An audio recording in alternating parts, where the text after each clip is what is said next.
Welcome back to our object-oriented course in Python for biologists.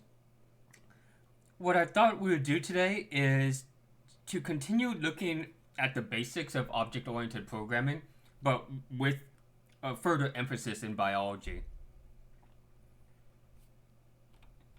And what I want to do over the next few weeks is to delve more into the biology side of things, since we have covered most of the elementary Python skills by now.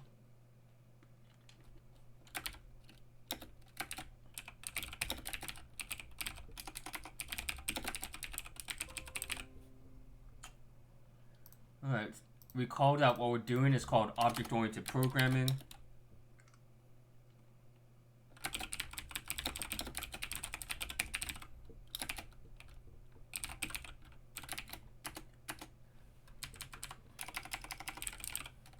We're looking at the skills called classes and constructors.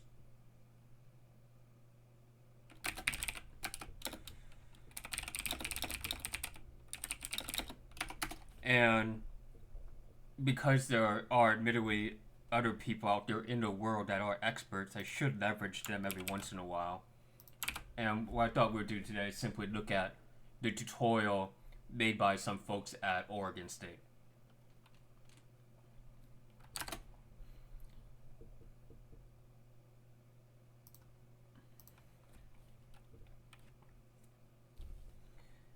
What we're going to be doing for the next few weeks is focusing on genomics and DNA, because that's usually what.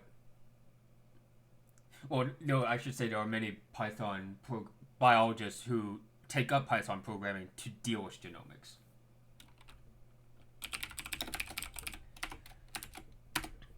And let's define a new class called genes. Gene.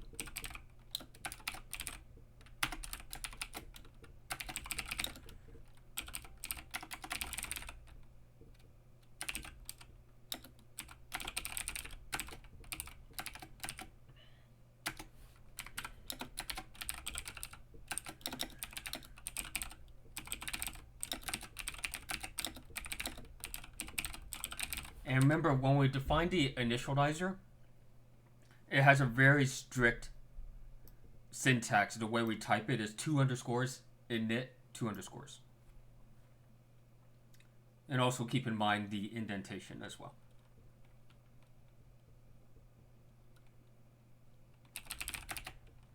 One thing I hadn't thought about in a while is that you could put print statements in the initializers, and we'll see them in action in a few minutes.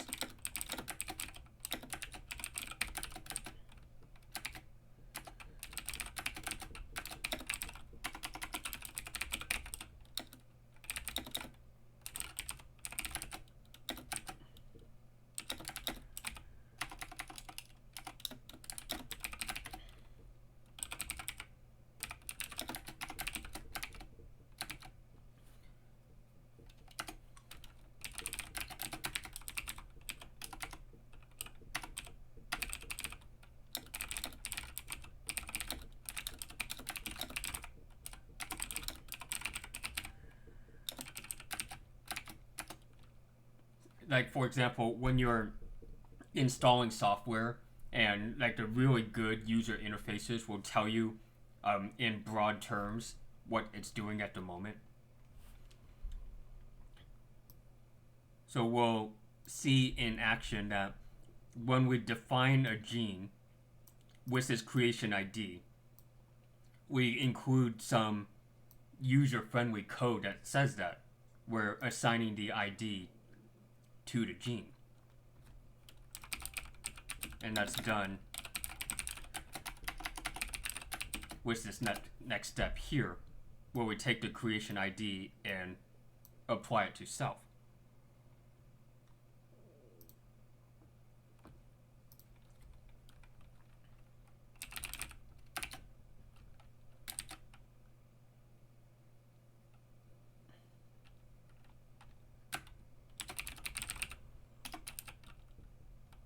So at least for this professor's example, they're essentially doing the code comments, but making them even more explicitly by putting them in print statements back out to the user.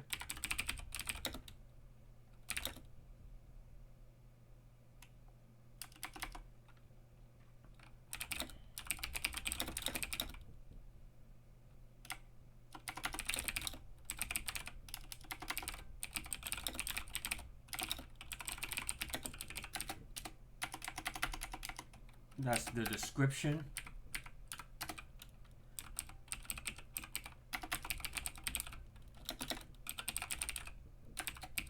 And here we then take a DNA sequence and make sure to apply it to self.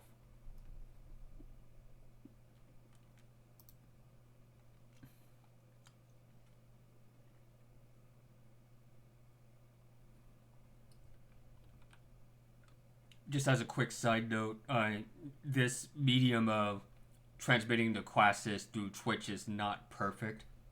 I'm hoping that, for the most part, it's a kind learning environment to you. If something happens in the chat room, I hope we deal with it quickly, and I hope it's not too bad for you.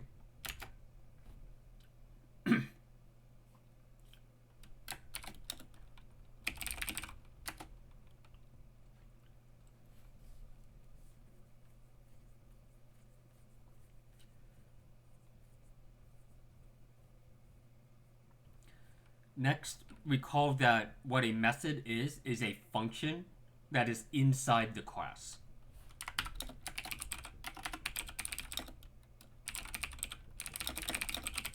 Where the class here is a gene, is a DNA sequence, and properties, attributes, and methods of the DNA sequence.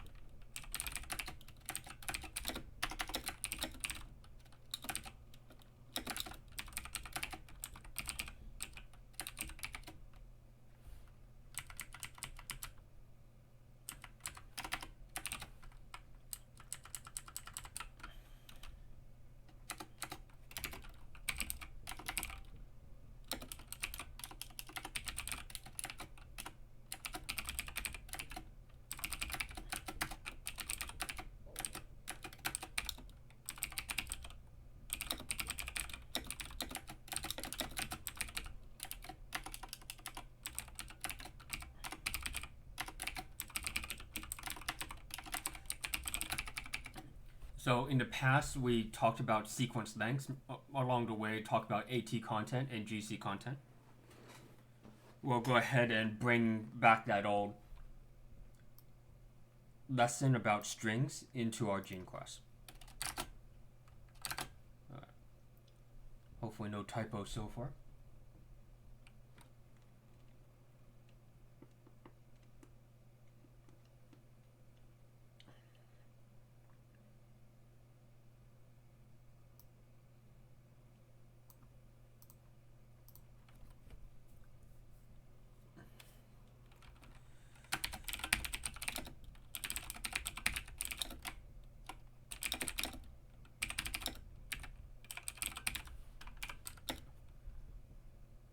So the first code block, I should have had a comment up there. Why did that scroll down?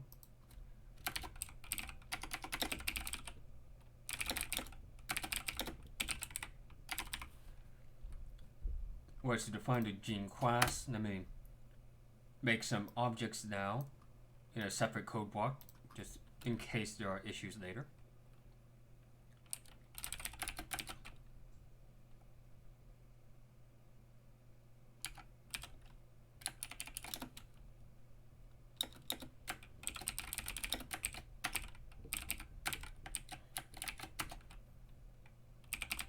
So the first gene, gene A, will have that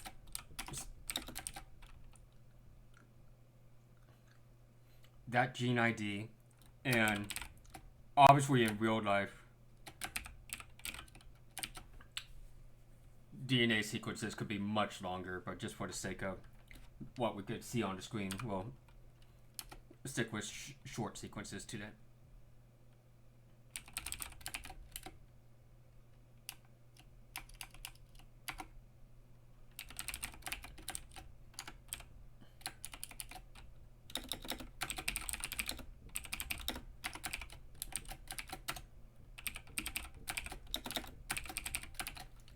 Remember that for class names, computer programmers usually give that a capital letter. It makes it a little easier to see in the long run.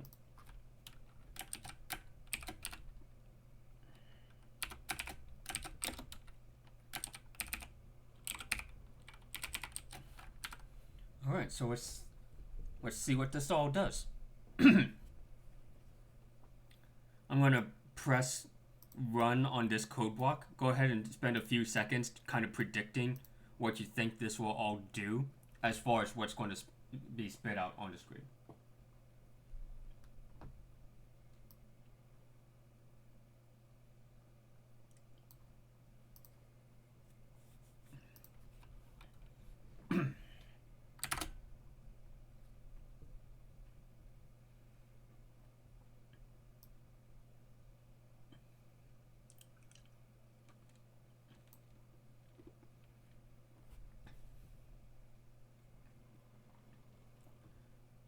Alright, with the user-friendly print statements, when we had this line of code with gene A with the gene constructor, it said, hey, creating gene A, I'm a new gene object. My constructor got a parameter, it's AY342. Assigning that parameter to ID instant variable and assigning the sequence to a sequence instant variable. Similarly, the line of code that said gene B will be this new object from the gene class. The output says creating gene B. I'm a new gene object. My constructor got a parameter, it's G54B. Assigning that parameter to ID instant variable and similarly assigning the sequence to a sequence instant variable.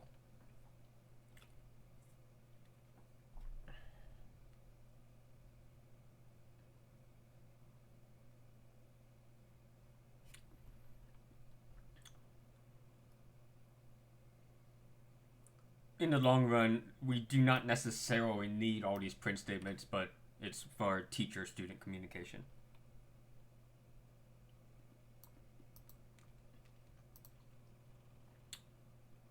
Alright.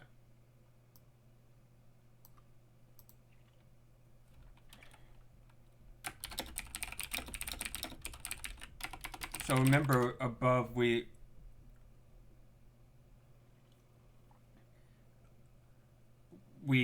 applied methods or defined methods in the gene class. And the question in chat was why were the sequences not displayed yet? It's because we actually ran through this line of code here that says self sequence is assigned to whatever the user typed in. But at this point in the accessing the gene class and its information, or assigning its information, we did not print anything. We did not print the sequence yet.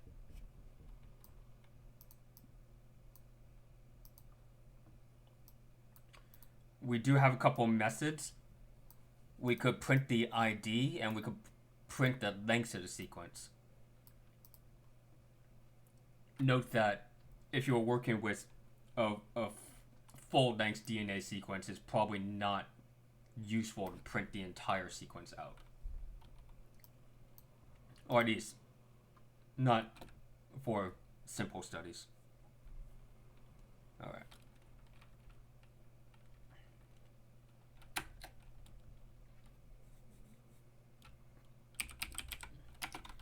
So remember, we could take gene A and run the print ID statement on it.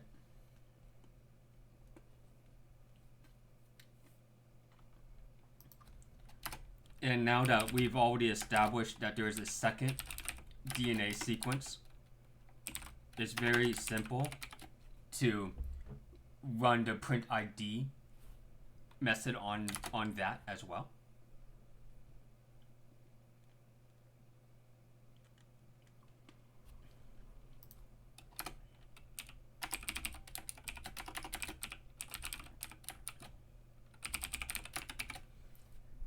And to get a sense of how large the data is, we also have the print length method. And in this silly example, the gene B was 8 nucleotides long.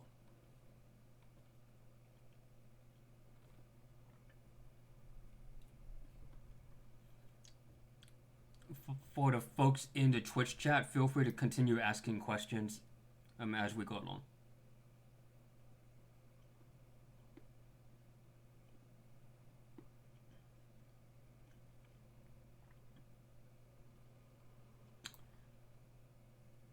Now, in my own personal biases of what's like important and to teach to you, the students, I might skip over details here and there. Some details that might be more important towards the computer scientist rather than the biologist, and vice versa. So, for example, I fully admit I'm using this website that I linked above from the Oregon State professor. If you want a more thorough explanation of what's going on, that professor did type everything out.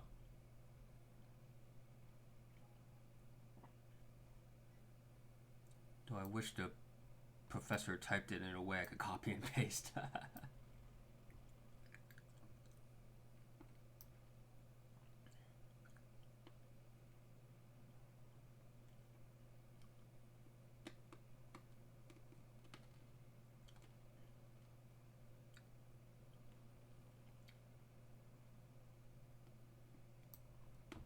Alright. So now that we got our gene class, a couple of objects going, let's make our gene class even more functional. As usual, I'll upload the code to Cat Courses, and I do forget from time to time, so I thank you for your reminders.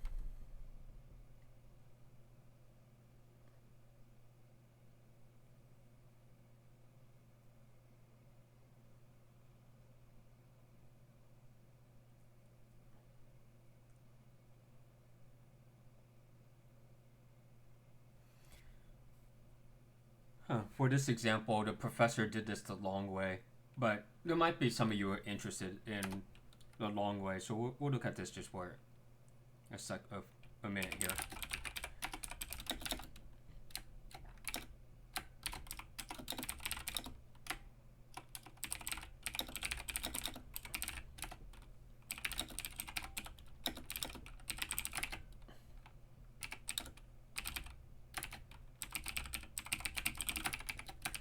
I'm going to use a for loop to go through the entire DNA sequence.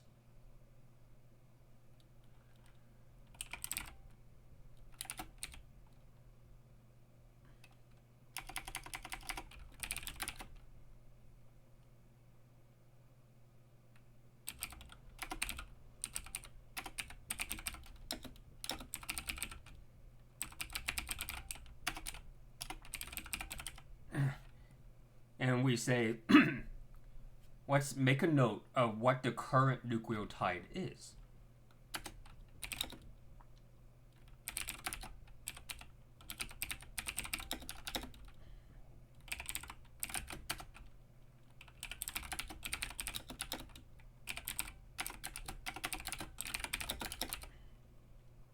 If this current nucleotide is the same as what we would ask to look for, let's add 1 to the count.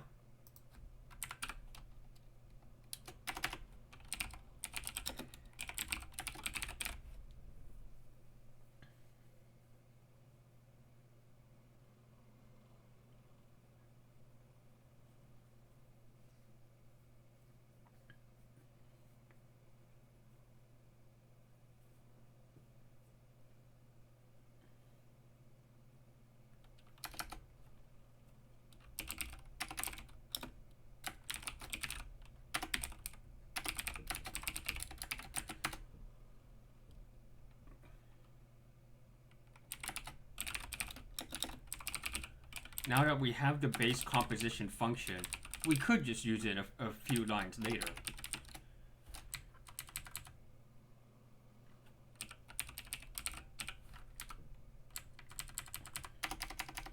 I forgot how we do that. Or we could use the count function like we did in weeks past.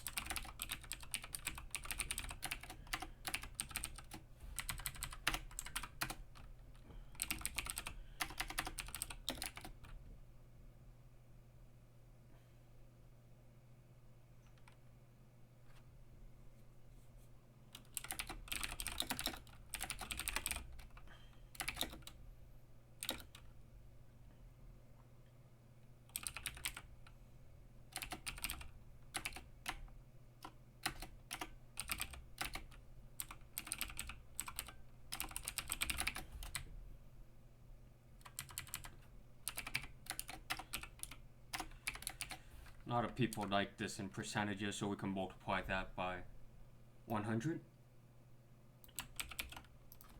And like you did in the one of the first homework assignments, we could also find the GC content one way or the other. Either counting up the number of times guanine and cytosine come up, or simply taking the complement of the AT content.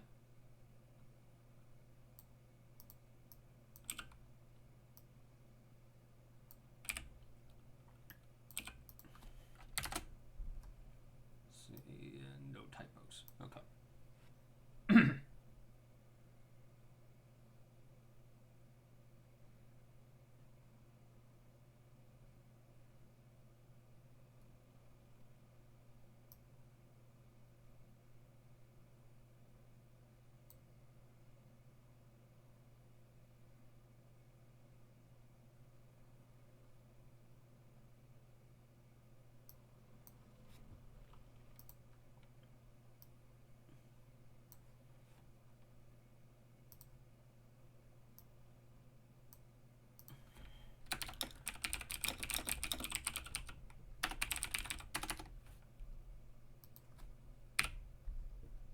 So trying out the calculations now.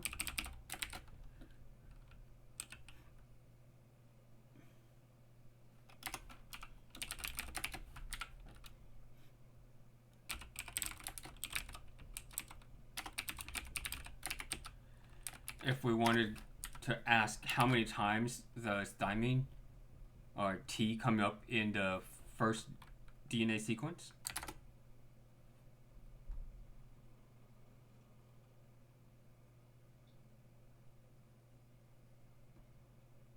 we could do something like that. I might have a typo somewhere.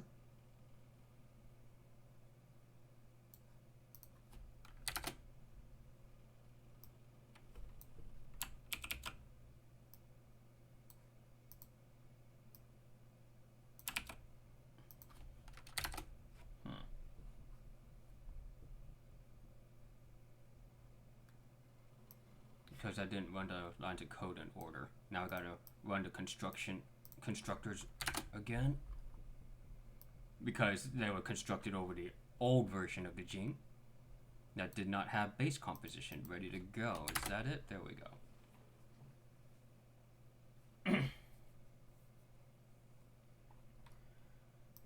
Remember that we had a very short DNA sequence up here, CATTGAC for gene A, and base composition at the moment simply counts the number of times that letter T appeared.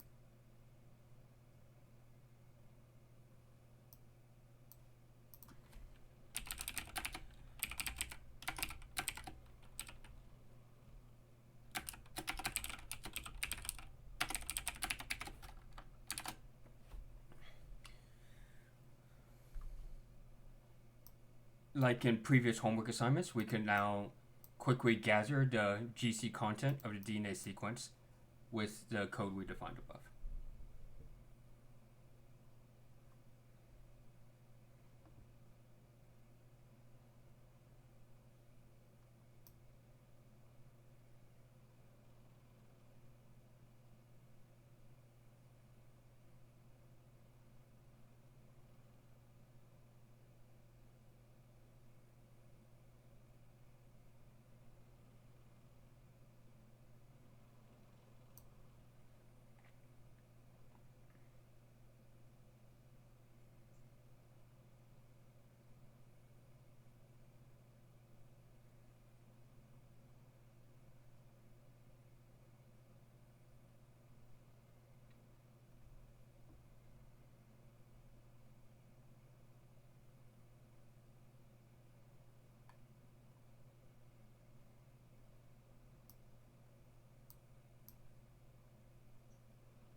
So earlier, someone had asked why didn't the DNA sequence print out? It's because we did not have a print statement for it.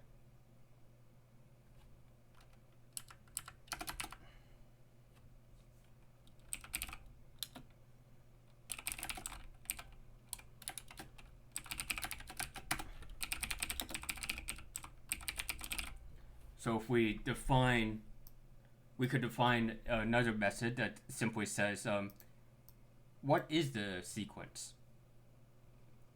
And return the sequence.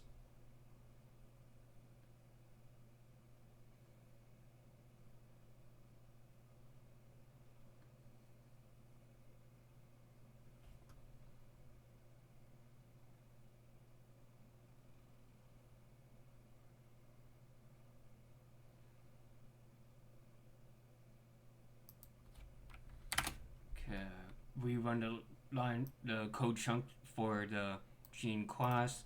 I'm going to need to rerun the code chunk for the gene construction. And now let's see.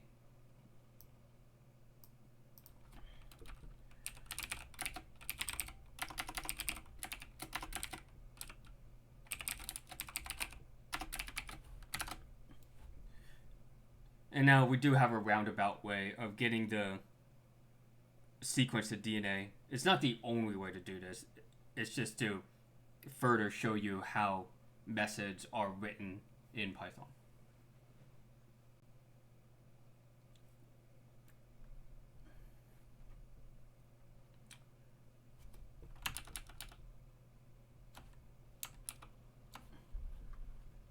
But moreover, verify that the last three outputs make sense to you. That we have a DNA sequence CATTGAC. Up here, the base composition method asked how many times does the letter T appear in that DNA sequence? And the answer is twice.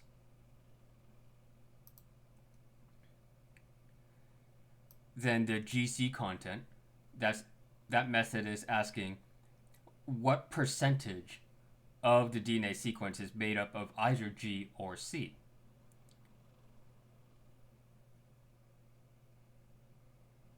So you can see in the DNA sequence that happens 3 out of 7 times, and that is about 43%.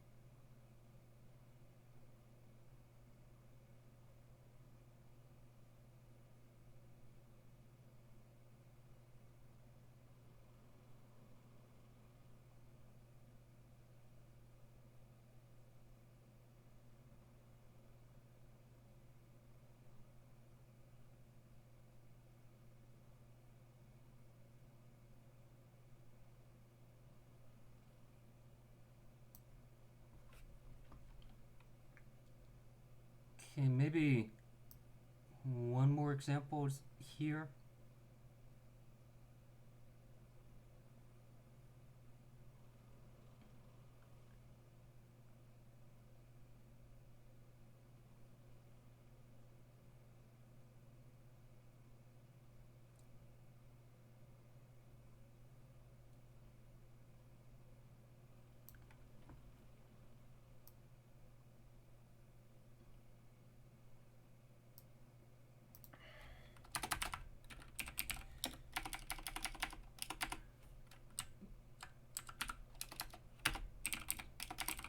So we're going to have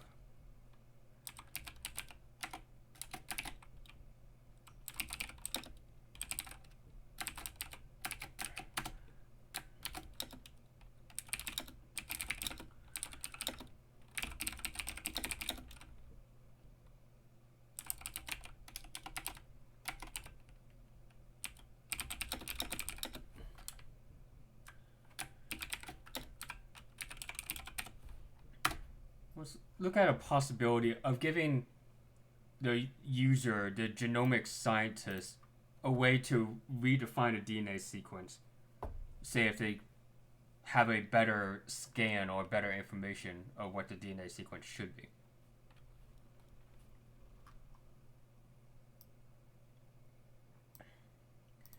At first,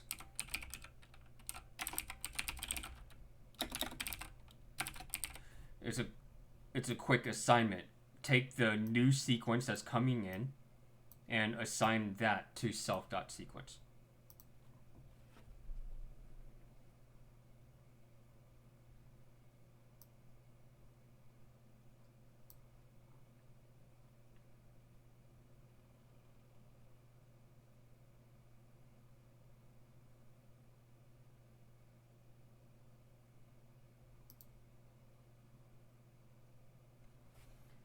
But, and again, I'm following along with the Oregon State professor's notes. This might be of interest, at least in this particular lecture, if not in the genomics world. This whole time, I've been saying DNA sequence.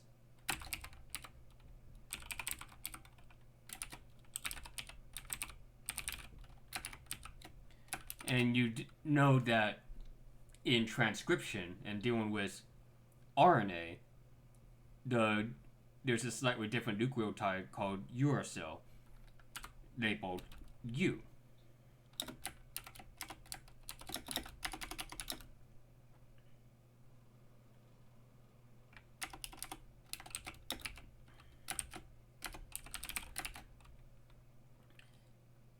And for most of our applications so far, we have not done anything with RNA. So we probably want to tell the other scientists in this team, hey, look, our code is not ready to handle RNA yet.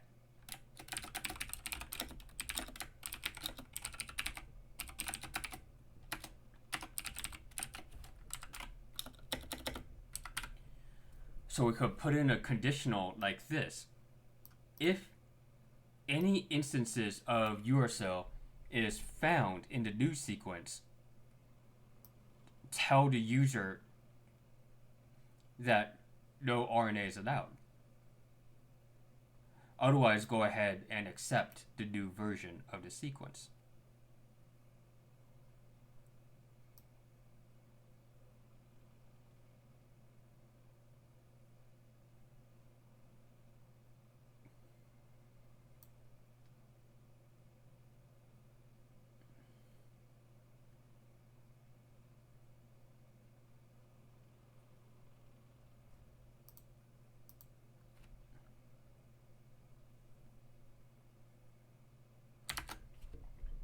Let me rerun the code chunk with the gene class, rerun the code chunk with the gene constructors, and we'll try out these last two here.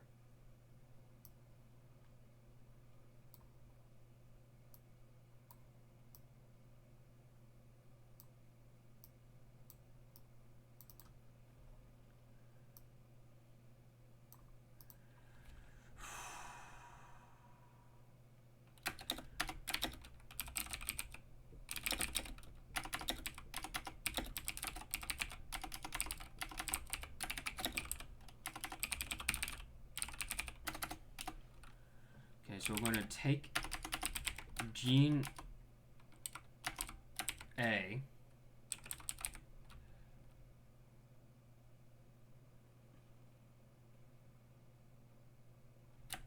and we're going to try to set the sequence as, see if I rehearsed this in advance, I probably could have thought of something clever. As maybe cut. Ooh.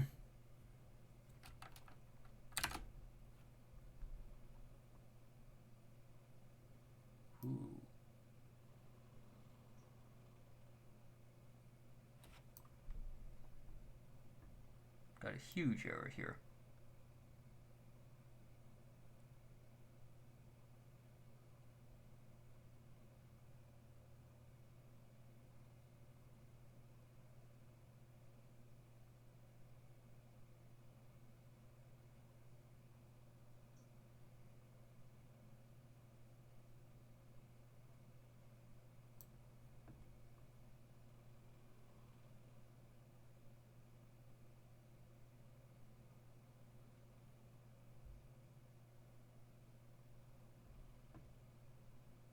hold on, I think I might have mistyped something.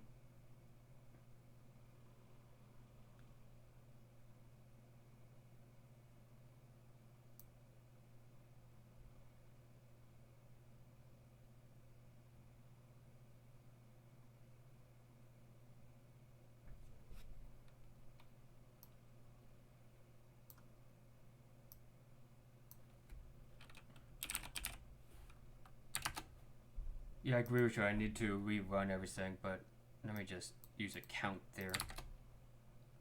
Error was base composition. There we go.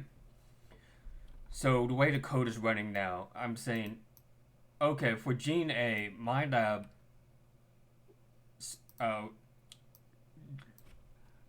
tried to document the sequence, and we got cut. And we said, hey, look, no RNAs allowed at the moment.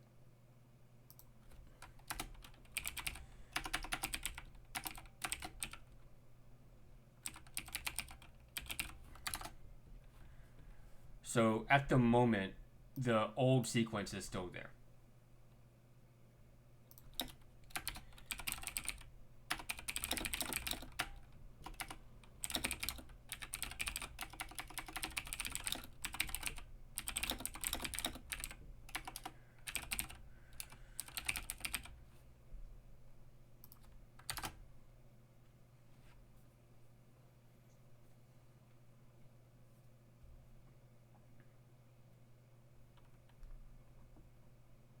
Okay.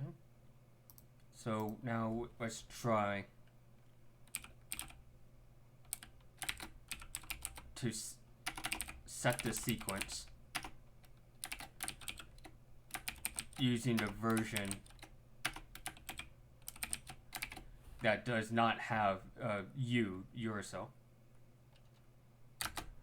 No errors so far.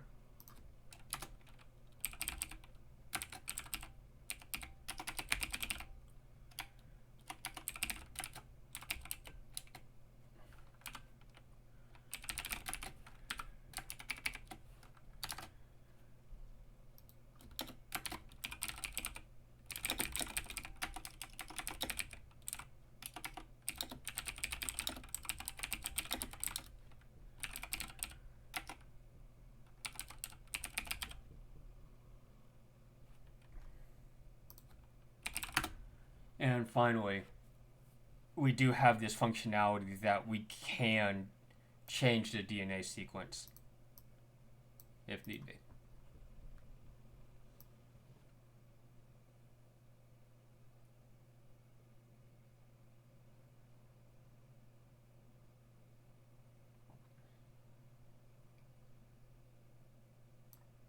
Alright, that's going to take us to the end of this lecture, of this example of the gene class.